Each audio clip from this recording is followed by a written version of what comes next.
ഇപ്പോൾ ആര്യൻ ആതിരയോടും നൂറയോടും സംസാരിച്ചുകൊണ്ടിരിക്കുക. അപ്പോൾ ആതിരയും നൂറയും പറഞ്ഞു ഗുഡും ഉണ്ട് ബാഡും ഉണ്ട് അങ്ങനെയൊക്കെ പറയുന്നുണ്ട്. അപ്പം നമ്മുടെ ആര്യൻ പറയുന്നുണ്ട് ഇവിടെ ബാഡായിട്ടിരിക്കുന്നവർ ചിലപ്പോൾ ചിരിച്ച് കാണിച്ച ആൾക്കാർ ഓർക്കും അയ്യേ അവൻ കണ്ടില്ലേന്ന്, ആൾക്കാർക്ക് മനസ്സിലാവും. പിന്നെ ചിലവരുണ്ട് കണ്ണാൻ തുമ്പി പോരാമോ എന്നുള്ള പാട്ട് പാടിയിട്ട് പറഞ്ഞു. അങ്ങനെ കാണിച്ചാലും ആൾക്കാരിപ്പോൾ പാവാന്നൊന്നും പറയത്തില്ല. എല്ലാവരും ഇപ്പോൾ മാറിയിട്ടുണ്ട്. നമ്മുടെ ജിസേലിനെ കുറിച്ചാണ് തോന്നുന്നു പറയുന്നത്. കാരണം ജിസേൽ പോയാൽ ഔട്ടായിപ്പോയല്ലോ. അത് ജിസേൽ എപ്പോഴും കണ്ണാൻ തുമ്പി പാടിയായിരുന്നല്ലോ.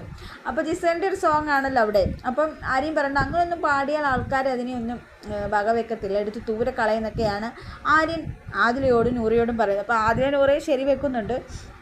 അപ്പം ആര്യൻ പറയുന്നു ഗെയിം സ്പിരിറ്റ് നമ്മൾ പോകണം, നമുക്കിവിടെ നമ്മൾ തന്നെ ഒരു കോമ്പറ്റീഷൻ ആണെന്നൊക്കെ പറഞ്ഞു കൊടുക്കുന്നുണ്ട്. എന്നാ നമ്മൾ തന്നെ ഒരു കോമ്പറ്റീഷനാണ്, എന്നാ എല്ലാവർക്കും ഇപ്പം ജനങ്ങൾക്കൊക്കെ മനസ്സിലായിട്ടുണ്ട് പാവമായിട്ട് നിന്നൊന്നും കാര്യമില്ല, ഗെയിം സ്പിരിറ്റ് കളിക്കും. നമ്മുടെ കോമ്പറ്റീറ്റർ നമ്മൾ തന്നെയാണ്, നമ്മൾ തന്നെ ഹാർഡ് വർക്ക് ചെയ്തെങ്കിൽ മാത്രമേ